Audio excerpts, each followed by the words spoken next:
National Academy. Today we discuss the first chapter of chemistry class 10 based on CBSE pattern. Our chapter is chemical reactions and chemical equations. In this chapter we discussed about the chemical reactions, chemical equations and changes and types of equations and balanced chemical equations, types of equations and precipitations and neutralization students. So firstly we discuss about the chemical change. Students, previous classes you also study what is the chemical change. We revise it again.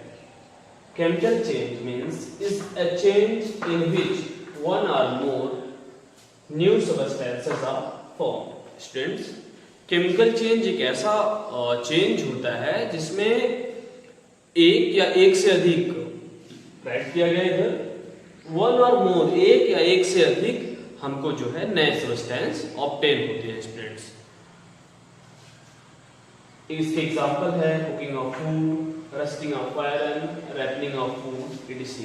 Chemical change मैंने बताया कि जब हमारे to or more things एक दूसरे के साथ combined होती हैं और नई जो सब्सटेंस है उनको फॉर्म करती हैं, तब वो चेंजेस स्टार्ट होते हैं. जैसे दूध का दही बनना, फलों का पकना, या फिर जो हमारे जो मदर्स होती हैं वो फूड आपके लिए प्रिपेयर करती हैं, वो भी एक केमिकल चेंज है स्टूडेंट्स. केमिकल चेंज को की जो प्रॉपर्टीज है वो हैं, इसके स्पेसिफिक 4 कैटेगराइज की गई हैं. इनको न्यू सब्सटेंसेस फॉर्म होते हैं, मतलब जब हमारा केमिकल चेंज होता है तो उसके रिएक्टेंट से हमको नए जो प्रोडक्ट मिलते हैं वो होता है पहली जो चेंज है. दूसरी है एनर्जी चेंजेस और involve.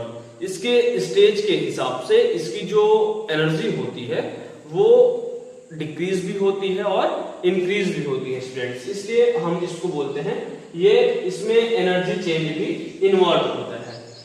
There is a change in mass during the reaction. Students, इसके मास में भी परिवर्तन होता है. जैसे जब ये एनर्जी रिलीज करता है तो इसके मास में जो है डिक्रीज होता है, और जब ये ऑब्जॉर्ब करता है तो इसका मास जो है गेन करता है स्टूडेंट्स. जो लास्ट पॉइंट है, परमानेंट चेंजेस टेक्स प्लेस. इसकी जो पोजीशन होती है वो कंटिन्यूअसली चेंज होती रहती है स्टूडेंट्स. तो ये था हमारा केमिकल चेंज. फिर से एक बार रिवाइज कराते हैं आपको. Chemical change is a change in which one or more new substances are formed. Chemical change एक ऐसा चेंज है जिसमें एक या एक से अधिक जो हमारे सब्सटेंस होते हैं वो फॉर्म होते हैं स्टूडेंट्स. इसके एग्जांपल्स है जो rusting of irons, ripening of fruits, cooking of the food, changes of the milk positions, I mean the change into the curd etc. or the example of the chemical change. Students, properties के बारे में भी मैंने आपको बताया. इसके बाद हम आपको बताएंगे rusting of iron is a chemical change. Because क्या कंडीशंस है कि केमिकल चेंज के सीरीज में रस्टिंग ऑफ आयरन को रखा जाता है, इसकी क्या प्रॉपर्टीज है. तो फर्स्ट प्रॉपर्टीज है स्टूडेंट्स कि ये भी नया सब्सटेंस जो है ऑब्टेन करता है. कैसे ऑब्टेन करता है? आप सबके घरों में मतलब आयरन्स यूज हुए हैं, वो हमारे एटमॉस्फेयर से ऑक्साइड यूज करके वो आयरन ऑक्साइड बनाता है स्टूडेंट्स. जो उसका पहला प्रॉपर्टीज है मैंने पहले बताया था कि न्यू सब्सटेंसेस आर फॉर्म्ड, नए सब्सटेंस फॉर्म करता. आयरन जो है हमारा ऑक्सीजन के साथ रिएक्शन करके आयरन ऑक्साइड बनाता है स्टूडेंट्स. और जो दूसरी प्रॉपर्टी थी थी हमारे स्टूडेंट्स की एनर्जी चेंज और इन्वॉल्व. इसमें भी एनर्जी जो है चेंज होती है और इसको हम ये विजुअल नहीं है, इसको हम देख नहीं सकते हैं.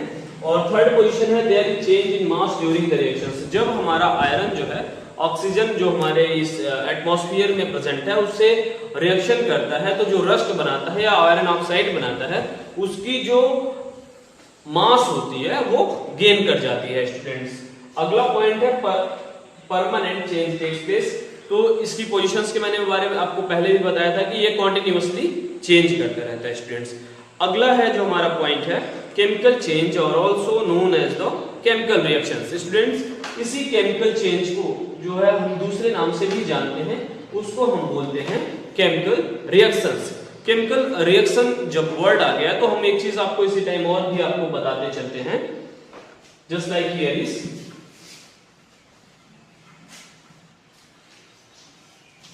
हमारा जो केमिकल चेंज है वो केमिकल रिएक्शंस के नाम से भी जाना जाता है।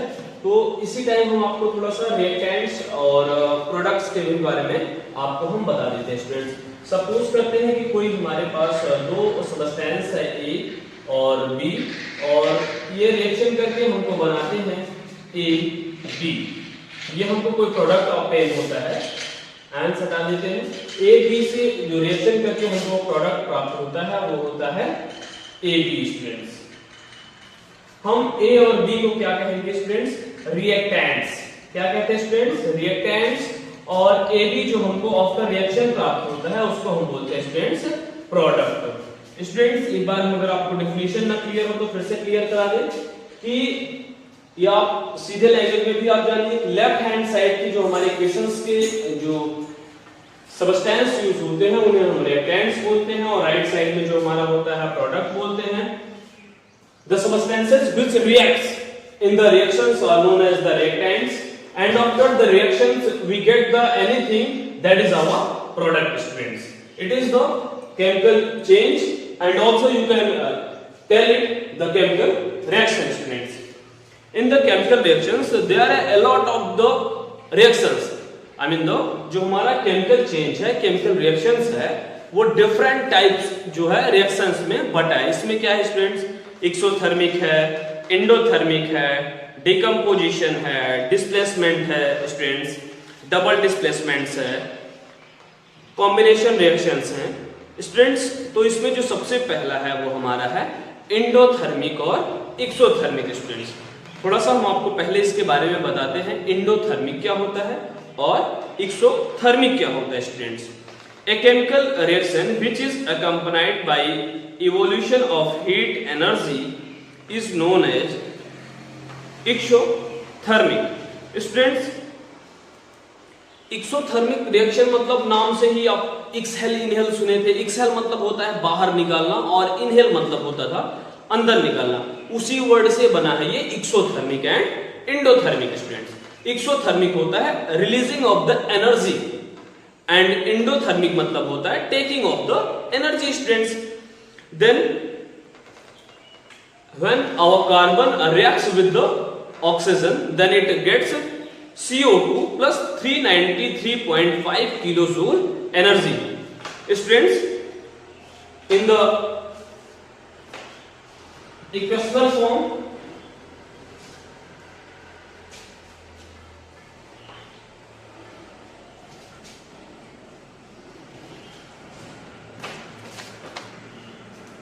Endothermic, exothermic sorry exothermic reactions, या आप बोल सकते हो रिएक्शंस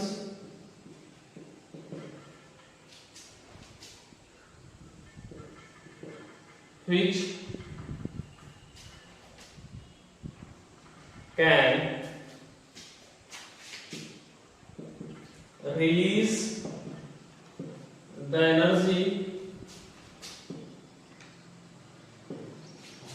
energy after reaction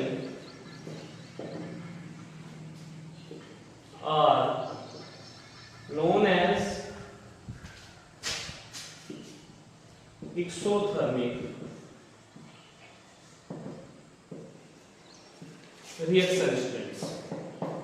या आप दूसरी लैंग्वेज में बोल सकते हो, और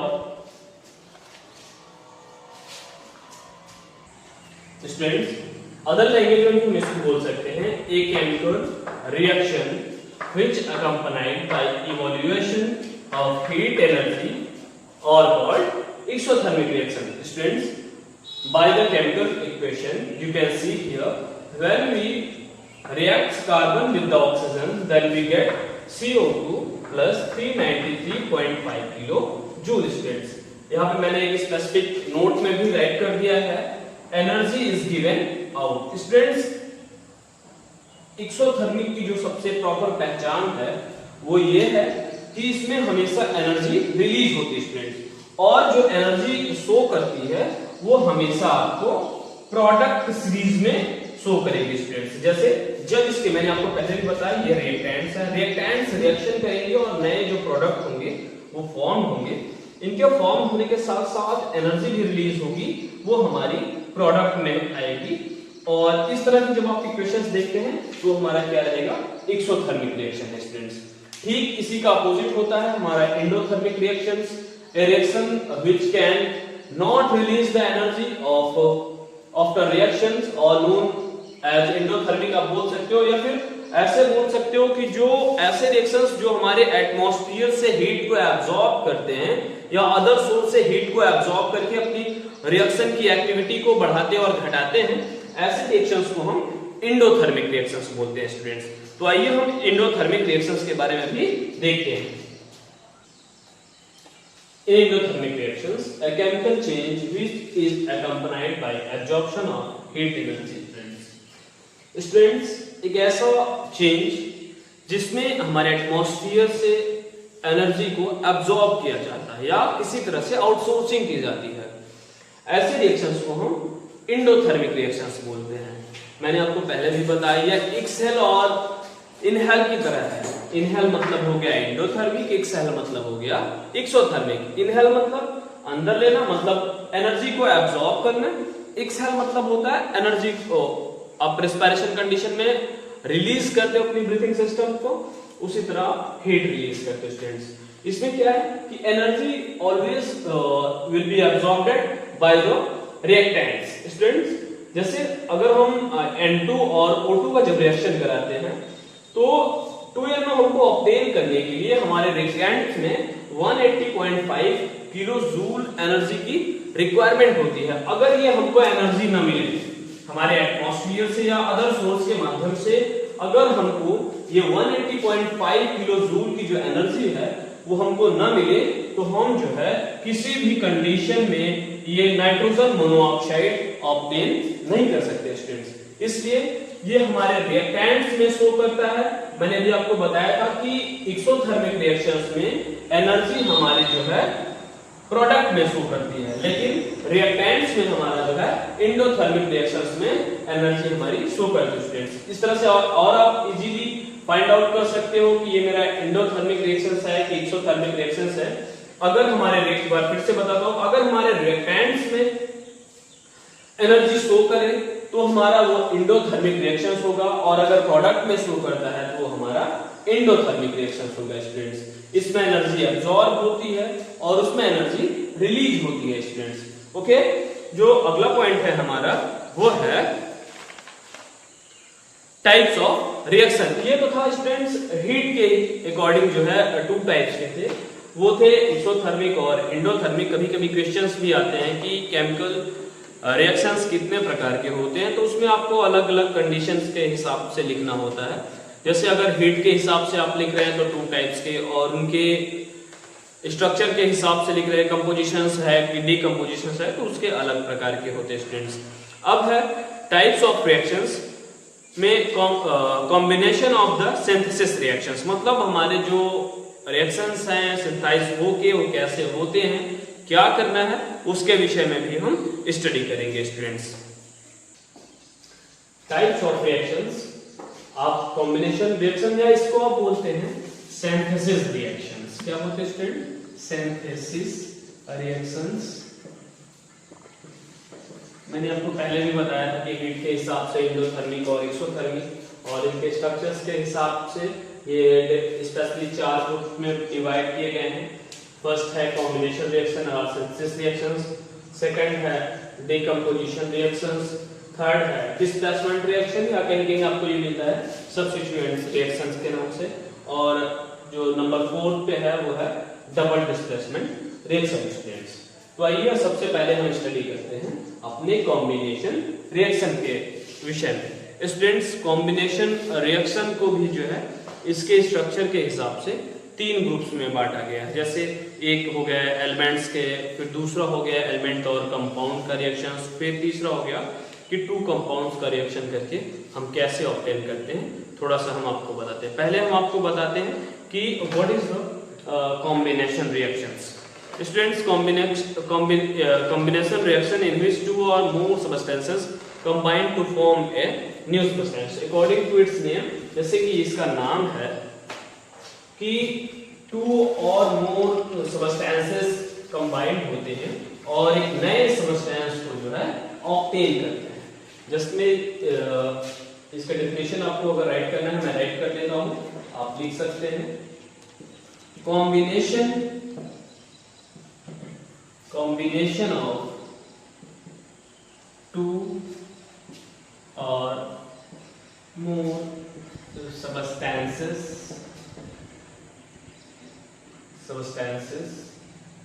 and also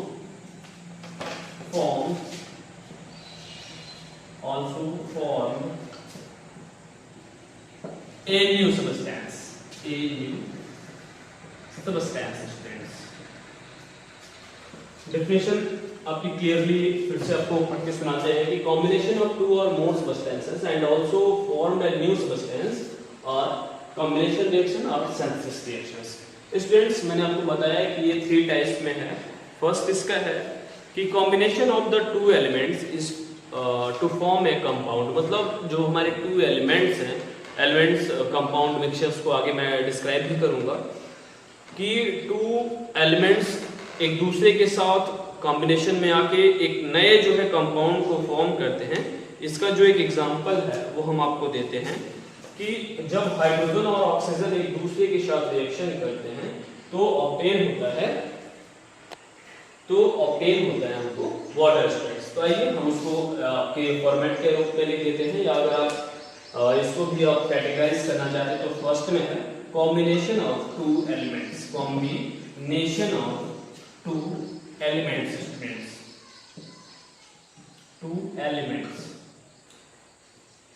जब हमारा हाइड्रोजन ऑक्सीजन के साथ रिएक्शन करता है तो ये जो है हमारा H2O बनाता है स्टूडेंट्स। क्या बनाता है स्टूडेंट्स? H2O बनाता है। या आप इसको बैलेंस करने के बाद हमको मिलता है 2H2O।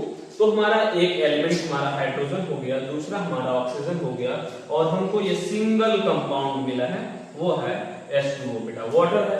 और जो दूसरा है हमारा इसी में वो है कि एक हमारा एलिमेंट हो और दूसरा जो कॉम्बिनेशन हो उसके साथ वो एक कंपाउंड का हो, और दोनों मिलके एक नए कंपाउंड को जो है फॉर्म करते हैं, वो हमारा हो गया। अगर एक बार फिर से आपको समझा दें, अगर ये नहीं समझ में आया कि टाइप्स ऑफ रिएक्शंस को डिफरेंट स्टेज में बांटा गया है और according to structure it is divided into 4 groups. First that is combination and also the kinds of combination 3: element to element, element to compound, compound to compound also. In the first combination of the 2 elements, first if we take the hydrogen, then we reacts with the oxygen, then we get a single compound, that is the 2H2O in the water. Now the second is combination of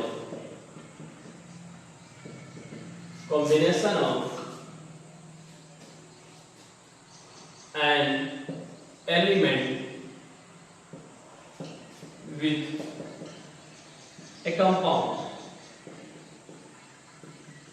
students, इसमें क्या होता है, इस तरह की combination reactions में एक element होता है और दूसरा एक कंपाउंड होता है, दोनों एक दूसरे के साथ रिएक्शंस करके नए जो है कंपाउंड को ऑब्टेन करते हैं। स्टूडेंट्स, तो आपने कार्बन मोनोऑक्साइड को जानते हो, 2CO राइट कर सकते हो, और इसके साथ आप ऑक्सीजन के साथ जब रिएक्शंस कराते हो तो आपको ऑब्टेन होता है 2CO2। ओके स्टूडेंट्स, बैलेंस करते हैं। हमको कार्बन मोनोऑक्साइड के साथ जब हम ऑक्सीजन का रिएक्शन कराते हैं तो हमको जो है कार्बन मोनोऑक्साइड को ऑब्टेन करते हैं। ओके स्टूडेंट्स, बैलेंस कर देते हैं। 2CO plus O2 is equal to 2CO2। Okay students, ये हमारा था combination of an element with a compound. Students, now the third question is when two compound reacts with each other, then we get another compound. That is our third type of the combination of reactions. So in which combination of two compound and make या फिर आप use कर सकते हो form a single compound. Students, इस तरह के reactions में हमारे जो टू कंपाउंड्स हैं, दो कंपाउंड्स एक दूसरे के साथ रिएक्शंस करते हैं और वो एक सिंगल कंपाउंड बनाते हैं। इसका जो एक बेहतरीन एग्जांपल है वो है रिएक्शंस है NH3 plus HCl। After reactions we get NH4Cl। Students, NH3 हमारा जो है अमोनिया, ये कलरलेस है, और हाइड्रोक्लोराइड और ये अमोनियम क्लोराइड। स्टूडेंट्स, जब हम NH3 को HCl के साथ रिएक्शंस करते हैं, ये दोनों अलग अलग कंपाउंड से आप सभी जानते हैं, it is the ammonia, it is the hydrochloride. इन दोनों का रिएक्शंस करने के बाद हमको जो है क्या मिलता है, सोडियम क्लोराइड। स्टूडेंट्स, आगे जो हमारा टॉपिक है वो है students decomposition reactions, displacement reactions and double displacement reactions. Students, इन सबके विषय में हम अगले जो हमारे वीडियोस हैं उसमें हम आपसे शेयर करेंगे। और अगर आपको इस वीडियो में जो भी प्रॉब्लम्स हो रही है तो आप अकेडमी के व्हाट्सएप नंबर पे 9838303386 या फिर मेरे पर्सनल व्हाट्सएप नंबर पे 7704967292 पर हमको अपने क्वेश्चंस कमेंट कर सकते हैं और आगे के वीडियोस आप देखते रहेंगे। और अगर आपने प्रीवियस